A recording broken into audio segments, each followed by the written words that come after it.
Hi అండి, అందరికీ నమస్కారం. నేను మీ Venugopal Reddy from Josh innovations private limited, Edunine career guidance మరియు Josh overseas consultancy private limited. మనము ఈరోజు చేస్తున్నటువంటి ఈ వీడియో ఏదైతే ఉందో, భారతదేశంలో యూట్యూబర్స్ ఇంతవరకు ఎవరు ట్రై చేయని చెప్పని ఈ యొక్క కంపారిజన్లోకి నేను మిమ్మల్ని తీసుకెళ్తున్నాను. సో తప్పనిసరిగా ముందు ఒక లైక్ ఇవ్వండి ఈ వీడియోకి.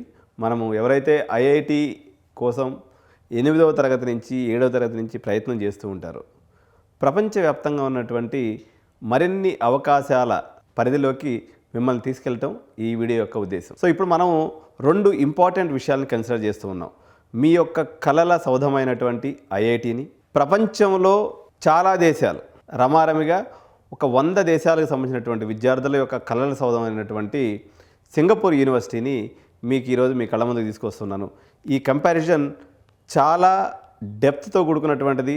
చాలా మీరు యొక్క కామన్ సెన్స్తో పాటు మీ యొక్క విఘ్నతని కూడా వాడితే తప్ప నేనేం చెప్తున్నానటువంటి లాజిక్ పట్టుకోవటం కొంచెం కష్టమైనటువంటిది. ఎక్కడ పాయింట్ మిస్ అవ్వకుండా ఇది కానీ విన్నట్లయితే నీకు నేను మా యొక్క ఏంటి ఇంటెన్షన్, ఈ యొక్క లాజిక్ ఏందనేది అర్థమవుతుంది. So IIT brand versus NTU global mobility. So ఇది చాలామందికి తెలిసినటువంటిది. ఈరోజు హైదరాబాద్లో ఉన్నటువంటి ఆల్ ఎంప్లాయీస్ పేరెంట్స్ ఎవరైతే ఉన్నారో, న్యాన్యాంగ్ టెక్నికల్ యూనివర్సిటీ గురించి తెలియని వాళ్ళు లేరు. ఎందుకంటే ప్రపంచం మొత్తం మీద, అమెరికా, చైనా ఇట్లా కాదు, ప్రపంచం మొత్తం మీద ఆర్టిఫిషియల్ ఇంటెలిజెన్స్, మీరు ఇప్పుడు అందరూ ఏదైతే అది తప్ప ఇంకేది వద్దని తల్లిదండ్రులు విద్యార్థులు భీష్మించుకొని కూర్చున్నారో, అలాంటి ఆర్టిఫిషియల్ ఇంటెలిజెన్స్లో ప్రపంచంలోనే దీని యొక్క ర్యాంక్ 2. సో అటువంటి యూనివర్సిటీకి సంబంధించినటువంటి కంపారిజన్ని, దాని యొక్క అడ్మిషన్ ప్రాసెస్ని, అక్కడ చదివితే ఏంటి ఇక్కడ చదివితే ఏంటి అన్న కంపారిజన్ ఈరోజు తీసుకొస్తున్నాయి. Strategic analysis for students with JEE advanced rank of 5000 and the strong financial backing. So ఈ రెండింటిలో ఎలా డిసైడ్ చేసుకోవాలి చూడండి. భారతదేశంలో, పర్టికులర్గా దక్షిణ భారతదేశంలో లేదా మన తెలుగు రాష్ట్రాల్లో డబ్బు కొదవలేదు. భూముల రేట్లు పెరిగినాయి, అందరికీ రెంటల్ ప్రాపర్టీస్ ఉన్నాయి, సేవింగ్స్ ఉన్నాయి. 2 పిల్లలు ఉంటారు. ఒక అమ్మాయికి ఎంబీబీఎస్ సీట్ రాలేదు, ₹1,00,00,000 పెట్టి ఆ అమ్మాయిని చదివిస్తున్నారు. పెద్దోడికి కూడా పెట్టాలని, కొడుకు పెట్టాలని అమ్మకైతే చాలా బలంగా ఉంటుంది. కానీ ఇక్కడ పెట్టడానికి అవసరం లేకుండా ఈడేమో కష్టపడి ఐఐటీలో సీట్ తెచ్చుకున్నాడు. వాడికి ఏదో చేద్దామని బండి కొనిస్తూ ఉంటారు, కారు కొనిస్తూ ఉంటారు, ఇంకేదో కొనిస్తూ ఉంటారు. కొనిచ్చాల్సింది కారో బండో లేకపోతే ఇంకోటి కాదు. మీ దగ్గర ఎలాగో ఆ ఫండ్ ఉంది, వీడికి రిజర్వ్ చేసినటువంటి డబ్బులు ఉన్నటువంటి పేరెంట్స్ ఈరోజు ఐఐటి కొట్టినటువంటి విద్యార్థుల్లో 30 to 40% ఉన్నారు. ఎందుకంటే IIT is no more a cup of ఒక మిడిల్ క్లాస్ మ్యాన్కి దూరం అయిపోయింది. 8వ తరగతి నుంచి ఎవరైతే ఇంటెన్సివ్ కోచింగ్లో పెట్టి పిల్లవాడి దగ్గర కూడా తాకత్తు 2 కానీ ఎవరి దగ్గర అయితే కలగలిసి ఉంటాయో వాళ్ళు మాత్రమే ఈరోజు స్కోర్ చేయగలిగినటువంటి పరిస్థితి. ఎందుకంటే దానికి ఫినాన్షియల్ స్టెబిలిటీతో పాటు మంచి ఆహారం పెట్టినటువంటిది, మొదటి నుంచి వాడి యొక్క కన్సర్న్ని డెవలప్ చేస్తూ వాడి యొక్క లాజికల్ థింకింగ్ని పేరెంట్స్ ఇంప్రూవ్ చేసి ఉంటారో వాళ్ళే ఐఐటి లాంటి ప్రపంచంలో టఫెస్ట్ ఎగ్జామ్ని క్రాక్ చేసి 5000 ర్యాంక్ తెచ్చుకోగలరు. కాబట్టి అంత దూరం పిల్లల గురించి ఆలోచించినటువంటి తల్లిదండ్రులకి లేక లాజికల్ బ్రైన్స్కి భగవంతుడు బై బూన్ వాళ్ళకి అమౌంట్ కూడా లేకపోతే సంపద కూడా ఇచ్చే ఉంటాడు. కానీ అవసరం లేదు కాబట్టి వాళ్ళు కారు కొనిచ్చడానికో బండి కొనిచ్చడానికో లేకపోతే వీడు ఎలాగో సీటు కొట్టేసింది కదని చెప్పేసి ఇంకో ప్రాపర్టీ కొనుక్కొని మీరు అలా ఆగిపోతారు. కానీ మీరు చేయవలసింది, చేయగలిగింది, చేయదగింది మరొకటి ఉంది ఆ ప్రపంచంలోకి. నేను ఇప్పుడు మీకు తీసుకెళ్తున్నాను. That is none other than Nanyang technological university, Singapore. So మీకు ఉన్నటువంటి ప్రొఫైల్ ఏంటి ఇప్పుడు ప్రజెంట్? జేఈ ర్యాంక్ 5000 మీ చేతిలో ఉంది. జేఈ ర్యాంక్ అంటే అడ్వాన్స్డ్ ర్యాంక్ అండి. బోర్డ్ మార్క్స్ 95% ఉంది.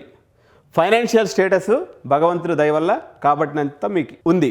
ఈ 3 ఎవరికైతే ఉంటాయో, మీరు ఐఐటి ముంబై వచ్చిన, ఐఐటి ఢిల్లీ వచ్చిన, ఐఐటి ఖరగ్పూర్ వచ్చిన, ఐఐటి చెన్నై వచ్చిన, స్ట్రైట్ అవే వదిలేసి దానికన్నా ఎన్నో రెట్లు విలువైనటువంటి ఆప్షన్కి మీకు వెళ్ళేదానికి అవకాశం ఉంది.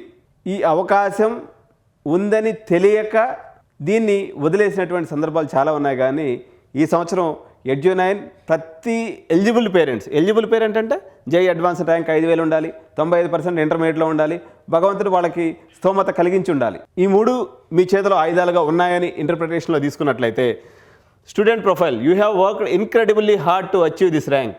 You have the financial resources to support big dreams, but now you stand at a difficult crossroads where national prestige, global ఆపర్చునిటీనా, ఈ రెండింటిలో ఏది అందుకోవాలన్నటువంటి మీమాంస లేదా యాంబిగ్యూటీ లేదా క్లాష్ మధ్యలో ఉన్నటువంటి వాళ్ళకి ఈ వీడియో అనేది ఒక లైట్ హౌస్ లాగా ఉపయోగపడుతుంది.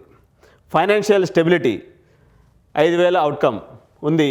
స్టూడెంట్ ఆకాశంలోకి చూస్తూ ఉన్నాడు, ఎటువైపు వెళ్ళాలనేటువంటి ఆలోచనతోటే. So the IIT trade off branch versus brand. So old IIT ఒకవైపు, బ్రాంచ్ చాయిస్ ఇంకొక వైపు. సో ఓల్డ్ ఐఐటీస్ అయినటువంటి ముంబై, మెడ్రాస్లో తీసుకున్నప్పుడు మీకు వచ్చినటువంటి ర్యాంక్ ప్రకారంగా సివిల్, మెటలర్జీ, టెక్స్టైల్ ఇంజనీరింగ్ వస్తున్నాయి. వేరాజ్ కొత్త ఐఐటీస్ అయినటువంటి తిరుపతి కానీ పాలక్కాడ్లో కానీ తీసుకున్నప్పుడు మీకు సిఎస్సి వస్తుంది. కానీ ఇక్కడ ఇన్ఫ్రాస్ట్రక్చర్ ఇంకా జరుగుతూనే ఉంది. సో అది ఇంకా కంప్లీట్ కావాల్సి ఉంది. పూర్తి ఇన్ఫ్రాస్ట్రక్చర్ ఇక్కడ కొత్త ఐఐటీస్లో ఇంకా బిల్డ్ చేస్తూ ఉన్నారు, నాట్ ఎట్ కంప్లీటెడ్. సో మీ ర్యాంక్ మధ్యలో you are forced to compromise. ఎందుకంటే మీరు ఐఐటి ముంబై ఒకవైపు కనిపిస్తూ ఉంది, ఇంకొక వైపు ఇన్ఫ్రాస్ట్రక్చర్ పూర్తిగా అయినటువంటి తిరుపతి ఐఐటి కనిపిస్తూ ఉంది, లేదా పాలక్కాడ్ ఐఐటి కనిపిస్తుంది. వీటి మధ్యలో మీరు చాలా తర్జన పడతారు. సో నాకు సిఎస్సి కావాలని ఉంది, కానీ ఐఐటి ముంబై కావాలని ఉంది. ఈ రెండింటి మధ్యలో మీ ఘర్షణాత్మక వైఖరి ఎప్పుడైతే ఉంటుందో, దెర్ ఇస్ ఏ ఇంట్రెస్ట్ యొక్క కన్ఫ్లిక్ట్ ఎప్పుడైతే ఉంటుందో, ఇక్కడ నేను మీకు ఒక అవకాశాన్ని చూపిస్తున్నాను. If you choose a new IIT, you sacrifice the infrastructure and alumni network, కోల్పోతారు. So if you are force to compromise, old IIT తీసుకున్నట్లయితే యూ సాక్రిఫైజ్ యువర్ బ్రాంచ్ చాయిస్ని కోల్పోతారు. ఏం చేద్దాం మరి ఇప్పుడు? So the career conundrum, target roles వచ్చేసి మీకు ఎటువంటి ఉద్యోగాలు వస్తాయి? మీరు ఐఐటీలో పోయారు, సో అండ్ సో బ్రాంచెస్లో చేరారు, మెటలర్జీ లాంటిదంటూ కన్సల్టింగ్ ఫైనాన్స్లో కానీ నాన్ కోర్ టెక్నాలజికల్ ఫీల్డ్లో కానీ మీకు జాబ్ వచ్చేటువంటి అవకాశం ఉంది. కానీ 4 ఏళ్ళు చదివిన తర్వాత మీరు కష్టపడి 5,000 ర్యాంక్ తెచ్చుకొని ఒక సివిల్ ఇంజనీరింగ్ అయిన తర్వాత నాన్ కోర్ జాబ్లో మీ యొక్క మనసు పోదు. ఎందుకంటే కన్సల్టింగ్ జాబ్స్ వస్తున్నాయి కదా, 50 లక్షల ప్యాకేజ్ వస్తుంది కదా, సివిల్లోకి ఏం పోతావులే అనేటువంటి మైండ్ సెట్తో ఉన్నటువంటి మీరు దాన్ని వదిలిపెట్టేసి ఒక పక్క ఐఐటి లాంటి కష్టమైనటువంటి ఉన్నత విద్యా సంస్థలో ఉన్నప్పుడు సో మీ కోర్స్ ప్రెషర్ ఉంటుంది. ఖచ్చితంగా మీరు ఒక సివిల్ ఇంజనీర్గా మీరు ఈ లెవెల్లో పెర్ఫామ్ చేయాలనేటువంటి మీకు టార్గెట్ ఉంటుంది. ఒకవైపున అది ఫుల్ చేసుకోవాలి, మరోవైపున పేరెంట్స్ మీ మీద పెట్టుకున్నటువంటి కళల ప్రపంచమైనటువంటి హయ్యర్ ప్యాకేజీని కూడా అచీవ్ చేయాలనేటువంటి సందిగ్ధంలో ఒకవైపు you struggled with the civil subjects, మరోవైపున మరి కోడింగ్ వైపు కూడా నేర్చుకోవాల్సినటువంటి పని. అంటే 4 సంవత్సరాల పరిధిలో మీరు 2 డిగ్రీలు ఫోర్స్ఫుల్గా చేస్తున్నటువంటి పరిస్థితి. ఒకటేమో డబ్బు కోసము, ఇంకోటేమో డిగ్రీ కోసము. So in this the best use of your prime academic years. So మీ విలువైనటువంటి సమయాన్ని ఈ రకంగా వృధా చేసుకున్నటువంటి పరిస్థితి అయితే ఉంది. సో మీరు సివిల్ ఇంజనీరింగ్ అవ్వదలుచుకుంటే that is well and good. కానీ మనసు డాలర్స్ వైపు ఉంది, చేతిలోనేమో సివిల్ డిగ్రీ ఉంది. సో ఇది ప్రస్తుతానికి మీకు 5,000 ర్యాంకర్స్గా మీకు ఉన్నటువంటి పరిస్థితి. ఎన్టీయూ అడ్వాంటేజ్ ఇక్కడే వస్తుంది. సో మీరు ఏదైతే కళల ప్రపంచం అని అనుకుంటున్నారో, మీరు ఏదైతే వైట్ కలర్ జాబ్ అనుకుంటూ ఉన్నారో, మీరు ఏదైతే ఆర్టిఫిషియల్ ఇంటెలిజెన్స్ ప్రపంచాన్ని చూడాలనుకుంటున్నారో, ఏదైతే మీరు కన్సల్టింగ్ ఫామ్స్లో పోయి కోట్లాది డాలర్స్ మీరు సంపాదించాలనుకుంటున్నారో, ఆ డాలర్స్ని మీకున్నటువంటి 5,000 ర్యాంక్తో మీరు ఎన్టీయూలో అచీవ్ చేసుకునేటువంటి అవకాశం ఉంది. ఓన్లీ అడిషనల్ అసెట్ ఏం కావాలి మీకు? ఎం విటమిన్ కావాలి. ఈ ఎం విటమిన్ ఉంటే మీరు ఆటోమేటిక్గా ఈ యొక్క కాంప్రమైజింగ్ ధోరణి నుంచి ది బెస్ట్లోకి వెళ్ళిపోవచ్చు. So QS ranking, global ranking వచ్చేసి ఓవరాల్గా తీసుకున్నప్పుడు 12 ర్యాంక్ ఉంది. ఆర్టిఫిషియల్ ఇంటెలిజెన్స్లో అయితే దీని క్యూఎస్ ర్యాంకింగ్ కేవలం 2 మాత్రమే ఉంది. So top 5 global computer science and data సైన్స్లో ఇది ఒక మంచి ఇన్స్టిట్యూట్ అనమాట. సో మీకున్నటువంటి 95% board marks, JEE advance rank మరియు టాప్ టైర్ అప్లికెంట్ కానీ ఉన్నట్లయితే don't need to settle for the textile civil engineering చేయాల్సిన అవసరం లేదు. మీరు world most high demanded branches అయినటువంటి మీ యొక్క కలర్ ప్రపంచంలోకి ఎన్టీయూలోకి ఎంటర్ కావచ్చు. సో ఇన్ఫ్రాస్ట్రక్చర్ అండ్ హార్డ్వేర్ పరంగా తీసుకున్నప్పుడు వీళ్ళ యొక్క రీసెర్చ్ ఫండింగ్ అనేది $500 మిలియన్ ఉందన్నమాట. సో దీంతో ఐఐటి ముంబైకి సంబంధం లేదు. హార్డ్వేర్ యాక్సెస్ తీసుకున్నప్పుడు high performance computers for data science and rendering, దీని యొక్క పార్ట్నర్షిప్ ఎవరితో ఉందంటే ఎన్విడియా అండ్ అలీబాబాతో వీళ్ళ యొక్క పార్ట్నర్షిప్ ఉంది. ఇక్కడ చాలా సందర్భాలలో మనం చెప్తూ ఉన్నాం, క్వాంటమ్ కంప్యూటింగ్ ఏదైతే ఉందో, ఆర్టిఫిషియల్ ఇంటెలిజెన్స్ ఏదైతే ఉందో, లేదా ఆర్టిఫిషియల్కి సంబంధించినటువంటి టూల్స్ తయారు చేసే మెకానిజం ఏదైతే ఉందో, it needs lot of computational power, అంటే జీపీయూస్ అంటారు. దీని యొక్క value of one system maybe around 6 lakhs in Indian rupees. ఇటువంటి సిస్టమ్స్తో ల్యాబ్ ఎస్టాబ్లిష్ చేసే పరిస్థితి ఐఐటీస్లో కొంతవరకు ఉంది, కానీ మిగిలిన మిడ్ టైర్ ఇన్స్టిట్యూషన్కి అయితే అసలు ఈ అవకాశమే లేదు. మనం ఏదో పోయినామా రామరామ అనిపించుకొని చదువుకొని పేపర్ తెచ్చుకున్నాం అనేది తప్ప చాలా ఇన్స్టిట్యూషన్కి అయితే ఈ పరిస్థితి లేదు. సో మనమైతే భారతీయులుగా ఎక్కువ జనాభా ఉన్నాం కాబట్టి ఆశల పల్లకితో ఉన్నాము, ఆశల పల్లకిలో ఊగిసలాడుతున్నాం. కానీ ఆ రకమైనటువంటి గ్రౌండ్ రియాలిటీ ఇన్స్టిట్యూషన్స్లో లేదు అని చెప్పడం బాధ అయినప్పటికీ తప్పటం లేదు. So if you want to work on 4K rendering AI projects, don't settle for outdated labs. NTU provides computing clusters that average undergraduate labs in India cannot match. భారతదేశంలో అంత పెట్టుబడి పెట్టేటువంటి పరిస్థితి మన డెవలపింగ్ కంట్రీగా ఉండటం వల్ల మనకు అవకాశం లేదు. ఇది దురదృష్టమే. Financial analysis, the cost of freedom. So మనకి ఎంత ఖర్చు అవుతుంది? అక్కడ సింగపూర్లో 2 విధానాలు ఉంటాయండి. మేము సింగపూర్ కంపెనీలో పనిచేస్తాము అని 3 సంవత్సరాలు బాండ్ రాసిస్తే మీకు సగం ఫీజులో వాళ్ళు చదువు చెప్తారు. అంటే 80 నుంచి ₹1 కోటి ఖర్చు అవుతుంది 4 సంవత్సరాలు బీటెక్. మీరు బాండ్ ఇచ్చేసారనుకోండి, సింగపూర్ కంపెనీలో మేము పనిచేస్తాము 3 ఏళ్ల పాటు అని రాసి ఇచ్చేస్తే వాళ్ళు దీన్ని 40 లక్షలు తగ్గిస్తారు. అక్కడ ఉన్నటువంటి మినిస్ట్రీ మీ మీద పెట్టుబడి పెడుతుంది. ఇది ఎక్స్పెన్సివే, కానీ మీకు time and freedom. By paying the full fee you are not legally bounded to work for Singapore companies for 3 years. You can fly directly to the US and Europe for మాస్టర్స్కి వెళ్ళొచ్చు. లేదా మీకు టాప్ ఐవీ లీగ్ కాలేజ్లో ఒక్కసారి చాలామంది మీరు అడగండి, మీలో ఉన్నటువంటి అత్యున్నతమైనటువంటి మేధావి వర్గం ఎవరైతే అనుకుంటారో, లేదా మోస్ట్ ఇన్ఫ్లుయెన్షియల్ పిల్లలు లేదా మోస్ట్ ఇన్ఫ్లుయెన్షియల్ పేరెంట్స్ యొక్క పిల్లలు ఎవరైతే ఉంటారో, ప్రతి ఒక్కరికి మనకు తెలిసినటువంటిది, మనకి గొప్పది బీటెక్ పరంగా ఏంటి, IIT ముంబై లేకపోతే IIT ఢిల్లీ. ప్రపంచంలో ఉన్నటువంటి అందరికీ ఇలాంటి కాలేజెస్ ఏమన్నా ఉన్నాయా అని మీరు అడిగితే వీటిని ఐవీ లీగ్ కాలేజెస్ అంటారు. ఐవీ లీగ్ కాలేజెస్కి పోవాలనుకునేటువంటి వాళ్ళు 4వ తరగతి నుంచే ఒక కన్సల్టెంట్ని పెట్టుకుంటారు. కన్సల్టెంట్ని పెట్టుకొని ఆ పిల్లల్ని ఐవీ లీగ్ కాలేజెస్ లెవెల్కి తీసుకెళ్ళడానికి లక్షలు కన్సల్టెన్సీకి కుమ్మరిచ్చి వాళ్ళ పోర్ట్ఫోలియో బిల్డ్ చేస్తారు. అటువంటి అత్యంత అరుదు మరియు ఆణిముత్యాల లాంటి పిల్లలు చేరుకోగలిగినటువంటి place Ivy League colleges USA.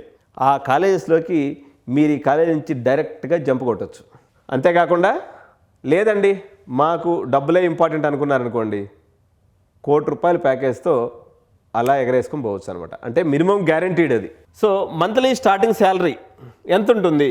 ఎవరికి మీకు సింగపూర్లో చేసుకున్నట్లయితే, NTU సింగపూర్లో చదివినట్లయితే ఎంత ఉంటుంది? మీరు సింగపూర్ లోపల్లో చేస్తే ఫ్రెషర్ శాలరీ వచ్చేసి ₹3,20,000. అంటే రమారమి 40 లక్షల రూపాయలు ఒక ఫ్రెషర్కి మినిమం శాలరీ ఉంటుంది. సార్ ఏం సార్ మీరు IITని ఎంత తక్కువ చేసి చెప్పారు, మా IITస్లో ₹1 కోటి మరి శాలరీ వస్తుంది కదా, మరి బిట్స్ పిల్లానిలో కూడా ₹1 కోటి శాలరీ వస్తుంది, తాపర్లో కూడా ₹1 కోటి శాలరీ వస్తుంది, మరి CMRలో కూడా ₹1 కోటి శాలరీ వస్తుందంటే నిజమే. ఆఖరికి LPUలో కూడా ₹1 కోటి శాలరీ వస్తుందని చెప్పుకునే వాళ్ళు చెప్తూ ఉంటారు. కానీ ఆ కోటి ఈ కోటి ఒకటి కాదు. ఎట్లా? కన్సల్టింగ్ ఫార్మ్స్, ఫినాన్స్ ఫార్మ్స్, క్వాడ్జ్ కంపెనీస్ వీటిల్లో పనిచేసి ₹1 కోటి తెచ్చుకోవటం అన్నది ఏమాత్రం సమర్థనీయమైనటువంటి అంశం కాదు. అంటే దీన్ని ఎలా చెప్తారంటే, ఇప్పుడు సపోజు కామన్ పరిభాషలో చెప్తాను. మీరు బీటెక్ CSC ఒక చిన్న కాలేజీలో చేసినారు. TCS విప్రోలో 3,20,000కో 3,60,000 సంవత్సరం ప్యాకేజ్కో చేరినారు. అదే సాఫ్ట్వేర్ కంపెనీలో సెక్యూరిటీ గార్డు మీకన్నా ఎక్కువ శాలరీ తీసుకుంటున్నాడు. వాడు వీడు ఒకటేనా? కాదు. ఎందుకంటే వీడికి ఎన్నేళ్ళు చేసినా కంతకు తగ్గపోతే సెక్యూరిటీ గార్డ్ శాలరీ ఆడే ఉంటుంది. కానీ వీడు 3 లక్షల నుంచి 30 లక్షలు పోతాడు, 30 లక్షల నుంచి 3 కోట్లు పోతాడు. సో కన్సల్టింగ్ ఫామ్లో మీకు వచ్చేటువంటి శాలరీ, సెక్యూరిటీ గార్డుకి వచ్చేటువంటి శాలరీ రెండు ఒకటే. ఎందుకని? మీరు టెక్నికల్ సైడ్కి వెళ్తారు. NTU సింగపూర్లో చదివితే మీరు ఎక్కడికి వెళ్తారు?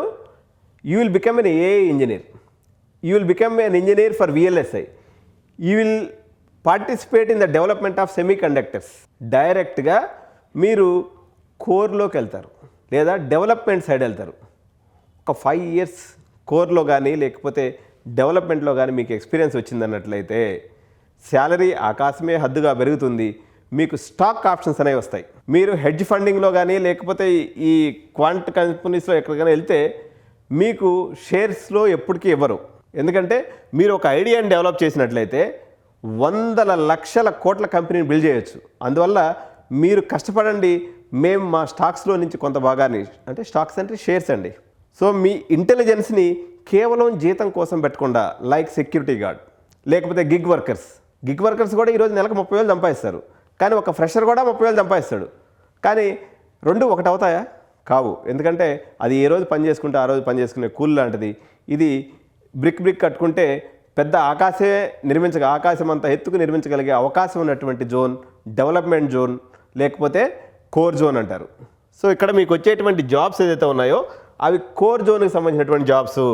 సో మీకు నాన్ కోర్కి సంబంధించినటువంటి జాబ్స్ ఏదైతే ఉన్నాయో 1 to 1.8 lakhs అంటే 10 నుంచి 20 లక్షల రూపాయల ప్యాకేజ్ వస్తుంది. కానీ ఇక్కడ ఎవడన్నా కానీ ఎక్కువ ప్యాకేజ్ వచ్చిందని చెప్పినప్పుడు అది కన్సల్టింగ్ లేదా ఫినాన్స్ లేదా హెడ్జ్ ఫండ్స్ లేదా క్వాంటమ్ ఫార్మ్స్లోకి వెళ్తారు. సో అవి పెద్ద యూస్ఫుల్ కావు. డబ్బులు అయితే ఎక్కువ వస్తాయి కానీ బట్ అది కన్సిస్టెంట్ కెరియర్ కాదు. 10 ఏళ్ళకి మించి మీకు అది అమౌంట్ ఇవ్వలేదు. Look at the starting salary. The return on investment begins immediately after the graduation. At NTU graduate starts where many mid level professionals in India aim for. చాలామంది software engineers వాళ్ళ mid ఏజెస్లో అంటే 45 to 50 ఇయర్స్లో చేరుకోగలిగినటువంటి శాలరీస్కి వీడు కేవలం 21వ సంవత్సరం మేసాలు మొలవక ముందే వాడు ఆ శాలరీలో పడతాడు. వాడి యొక్క రెస్పెక్ట్ ఏ లెవెల్లో ఉంటుందో మీరు ఆలోచించండి. So cultural intelligence and networking. So ఇక్కడ చూడండి, అన్ని దేశాల నుంచి a multinational company coding is not enough. You need to understand the world. ప్రపంచాన్ని అర్థం చేసుకోవాలి మీరు ఒక మంచి కోడర్ కావాలన్నట్లయితే. So at NTU your roommate might be from Germany and your professor may be from MIT and your internship in Tokyo. ఈ రకమైనటువంటి అవకాశం ఉండటం అనేది దీన్ని మనం డబ్బుతో కొలవలేము. It is always A priceless. So peer group ఎలాంటిది? మొత్తం ఈ కంపారిజన్ చూసినప్పుడు పీర్ గ్రూప్లో భారతదేశంలో ఉన్నటువంటి 0.5% ఇంటలెక్చువల్ గ్రూప్ అంతా కూడా మీకు IITలో ఉంటారు. వేరేజ్ NTUలో తీసుకున్నప్పటికీ ఇంటర్నేషనల్ జీనియసెస్ అందరూ ఉంటారు. ఈ యొక్క డైవర్సిటీ అనేది మీకు ఇక్కడ దొరుకుతుంది. సో కరికులం థియరిటికల్గా ఉంటుంది, కొంతవరకు రిజిడ్గా ఉంటుంది. వేరేజ్ NTU సింగపూర్లో ఫ్లెక్సిబుల్గా ఉంటుంది. మైనర్ డిగ్రీ విషయంలో మీకు నచ్చినటువంటి మైనర్ డిగ్రీ మీరు తీసుకోవచ్చు. ఎంత ఫ్లెక్సిబిలిటీ అంటే యూ కెన్ డూ రీసెర్చ్. నువ్వు ఒకసారి రీసెర్చ్ సక్సెస్ అయిందంటే నిన్న అటువైపు పుష్ చేసి యూనివర్సిటీని మిమ్మల్ని ఆ రకమైనటువంటి రీసెర్చ్లోకి ఆ రకమైనటువంటి ఇంటర్న్షిప్లోకి పంపించే ప్రయత్నం 100% NTUలో జరుగుతుంది. ఇది నేను కళ్ళతో చూశాను. Career path pivot to finance and consulting. ఇప్పుడు దాకా ఇదే చెప్పింది నేను కథ. సెక్యూరిటీ గార్డ్ వర్సెస్ మన gig worker versus software developer who works at 3.5 lakhs at Wipro and TCS. Direct entry to global tech and AIలోకి మీరు వెళ్తారు. So grad schools strong required high GPA. మీరు IIT ముంబై నుంచి స్టాన్ఫర్డ్కి వెళ్ళాలనుకున్నట్లయితే అది అంత ఈజీ కాదు. నువ్వు IIT ముంబై గ్రాడ్యుయేట్ అయి ఉండాలి. IIT ముంబై గ్రాడ్యుయేట్లో సపోజ్ ఒక 500 మందో 1000 మంది ఉన్నారు అనుకోండి, దాంట్లో ఒకరికో లేదా ఇద్దరికో స్టాన్ఫర్డ్ దాకా పోగలిగే అవకాశం వచ్చేది. కానీ NTUకి పోతే నీకు ఆ అవకాశం దాదాపు 90 నుంచి 95% నీ బాస్కెట్లోకి వస్తుంది. So massive advantage via global ranking. నువ్వు ఏలో చదవాలనుకున్నట్లయితే ప్రపంచంలో అది 2వ ర్యాంకు. నువ్వు మహాపోతే అడిగి పోతావు, 1వ ర్యాంక్ కొన్ని కాలేజీకి పోతావు. 2 నుంచి 1కి పోవడం ఈజీ కదా. ఇక్కడ మన ర్యాంక్ వచ్చేసి IIT ముంబై సంబంధించి 128 ఓవరాల్ ర్యాంకింగ్. ఏలో ఇంకా మనకేం ర్యాంకింగ్ రాలా, ఎక్కడో ఉన్నాం వెనక. సో ఇక్కడ నుంచి అక్కడ పోవడం కన్నా 2 నుంచి 1కి పోవడం ఈజీ కాబట్టి ఈ ఆప్షన్ని బలంగా తీసుకోమని నేను రికమెండ్ చేస్తున్నాను. NTU offers A curriculum updated annually by industry Giants. NVIDIA కానీ ఆలీబాబా కానీ డైసన్ కానీ వీళ్ళందరూ కూడా దగ్గరుండి అక్కడ ఇన్నోవేషన్ హబ్స్ పెట్టుకొని వర్క్ చేస్తూ ఉన్నారు. Unlike the more static structures often found local కాలేజీలో ఎప్పుడు కూడా మన IITs కూడా డెవలప్ అయినాయి కంపారిటివ్లీ లాస్ట్ 10 yearsతో పోల్చుకున్నప్పుడు. కానీ ఇంకా డెవలప్ కావాల్సింది చాలా ఉంది. సో మీకు ఏది తీసుకుంటే బెటర్? ఫైనల్ వర్డిక్ట్ ఏంటంటే IIT. If you want the life long IIT and tag తీసుకోండి, మీ భవిష్యత్తు మారుతుంది. మిడ్ లెవెల్లో ఉన్నటువంటి వాళ్ళు, డబ్బు అంత ఎక్కువ లేనటువంటి వాళ్ళు, లేదా భారతదేశం పట్ల ప్రేమ ఉన్నప్పుడు కూడా సింగపూర్కి పోవడమే బెటరు. ఎందుకంటే అక్కడి నుంచి మీరు ఏదైనా ఒక ఇన్వెస్ట్మెంట్ తీసుకొని వచ్చి భారతదేశాన్ని బాగుపరిస్తే అది ఇంకా బెటరు. పోతూ ఇక్కడ ఒక పేద విద్యార్థికి మీరు అవకాశాన్ని వదిలేసిపోతారు. తద్వారా మరొక పేద విద్యార్థి IITలోకి వచ్చి చదువుకొని తన భవిష్యత్తుని నిర్మించుకునేదానికి అవకాశం వస్తుంది. So your incentive to pursue UPSC. చాలామంది IITiansలో, ఎందుకంటే వీళ్ళు మొత్తం భారతదేశంలో ఉన్నటువంటి స్టూడెంట్ కమ్యూనిటీలో 0.5% ఇంటలెక్చువల్స్ ఒకరు కాబట్టి మేమెందుకు ఇంతకన్నా ప్రెస్టీజియస్ IITian కన్నా కూడా ఇంకా ప్రెస్టీజియస్ ఏంటి? ఒక కలెక్టర్ కావటం, ఒక గ్రూప్ 1 ఆఫీసర్ కావటం. కాబట్టి వీళ్ళందరూ కూడా చాలా సందర్భాల్లో బీటెక్ అయిపోయిన తర్వాత వీళ్ళు మళ్ళీ కరోల్ బాగ్ లేదా ఢిల్లీకి చేరుకొనేసి యూపీఎస్సీ ఎగ్జామ్స్ రాయడం అనేది చాలా సందర్భాల్లో మనం చూస్తూ ఉన్నాం. అటువంటి మీకు ఆలోచనలు ఉన్నప్పుడు you stay back with IIT. లేదండి, గ్లోబల్ కెరియర్ కావాలి, హై డిమాండ్ బ్రాంచెస్లో అయినటువంటి సిఎస్ఏఎంఎల్ కావాలి, నాకు ఇక్కడైతే కోర్ బ్రాంచెస్ వస్తున్నాయి, నాకు సిఎస్ఏఎంఎల్ఏ కావాలి. If you want the best under graduate research experience, money can buy, డబ్బుతో కొనగలిగినటువంటి రీసెర్చ్ ఎక్స్పీరియన్స్గా మనం అనుకోవచ్చు. సార్ మీరు చాలా అన్యాయంగా మాట్లాడుతున్నారు, డబ్బున్న వాళ్ళు అలా ఏం లేదండి. నేనేం చెప్తున్నానంటే, అరే మీరు 10 మంది అటు పోవడం వల్ల నా భారతీయులైనటువంటి మరో 10 మంది పేద విద్యార్థులకు ఐఐటీలో చదువుకునే అవకాశం వస్తుంది. I'm doing the best for you. ఇంకొక విషయం చెప్పాలి సార్, మీరు డబ్బులు బాగా ఉన్నటువంటి వాళ్ళ గురించి చెప్పారు. మీరు 95 అడిగారు, నాకు 99% ఉంది, లేదా 3000 ర్యాంక్ ఉంది. నాకు కూడా ఎన్టీయూలో చదువుకోవాలని ఉంది సార్, నాకేదైనా అవకాశం ఉందా? ఎన్టీయూలో నీకు సీట్ వస్తే బ్యాంకులు నీ ఇంటి ముందు క్యూ కడతాయి, ₹1 కోటి లోన్ ఇస్తాయి, సెక్యూరిటీలు ఏం అవసరం లేదు. సార్ నేను మా ఎస్బీఐ మేనేజర్తో మాట్లాడాను, నాకు ఎన్టీయూలో సీట్ వస్తుందని, ఆడు నాకు లోన్ ఇవ్వనన్నాడు సార్ అంటే నేరుగా నీ యూనివర్సిటీ క్యాంపస్కి వెళ్ళు, బొచ్చిబోల్డ్ సింగపూర్ బ్యాంకులు అక్కడ దుకాణం ఓపెన్ చేసుకుని రెడీగా పెట్టుకొని ఉంటాయి, ఒక సైన్ అటుకొట్టు, మొత్తం పైసలు ఇస్తారు, నీ ఉద్యోగం వచ్చినాక వసూలు చేసుకుంటారు. ఇప్పటిదాకా డబ్బు ఉన్నటువంటి వాళ్ళని చదువుకోమని చెప్పినా నేను, కానీ వాడికన్నా ఒక 2 అడుగులు నీకు ఎక్కువ ఉండి డబ్బు లేదనుకో, వేణుగోపాల్ రెడ్డిని ఎత్తుక్కుంటూ నా దగ్గరికన్నా రా, లేదా నువ్వు అప్లై చేసుకొని డైరెక్ట్గా సింగపూర్లో ల్యాండ్ అయ్యి ఆడికి పోయి బ్యాంక్ వాళ్ళని కలువు, నీకు తక్కువ ఇంట్రెస్ట్ రేట్కి, అంటే 4 to 5%కే, మన దగ్గర తీసుకుంటే 8% ఇది కట్టాలి. ఎందుకంటే సింగపూర్ బ్యాంకులు మన ఆర్బీఐకి, మన గవర్నమెంట్కి, మన ఆంధ్రప్రదేశ్ కన్స్ట్రక్షన్, అమరావతి కన్స్ట్రక్షన్కి చాలా డబ్బులు వాళ్ళు రుణాల రూపంలో ఇచ్చినటువంటి బ్యాంకులు సింగపూర్ బ్యాంకులు. ప్రభుత్వాలకే డబ్బు ఇవ్వగలిగినటువంటి వాళ్ళు, వాళ్ళ ప్రెస్టేజియస్ ఇన్స్టిట్యూషన్ అయినటువంటి ఎన్టీయూలో నువ్వు సీటు తెచ్చుకుంటే నీకు లోన్ ఎందుకు ఇవ్వవు? 100% ఇస్తాయి. కాబట్టి డబ్బు ఒక బ్యారియర్ కాదు, నీ మనసులో ఉన్నటువంటి ఆక్యుపైడ్ థాట్సే ఒక బ్యారియర్. నువ్వు దాన్ని అధిగమిస్తే ఎడ్యునైన్ డోర్స్ ఎప్పుడూ మీకు ఓపెన్గా ఉంటాయి. So we are ready to help you, will service you in this entire regard at a price. So కొంత అమౌంట్ మేము తీసుకుంటాం, మీకు పని చేసి పెడతాం. ఎంత అంటే maybe depends on your percentage, 50,000 to 1 lakh మేము సర్వీస్ ఛార్జ్ తీసుకుంటాం ఈ యూనివర్సిటీలో అడ్మిషన్ చేయడానికి. ఇంట్రెస్ట్ ఉన్నటువంటి intelligents and intellectual parents, so always free to walk in to our office located in Hyderabad. Thank you so much. Jai Hind, Jai Bharat.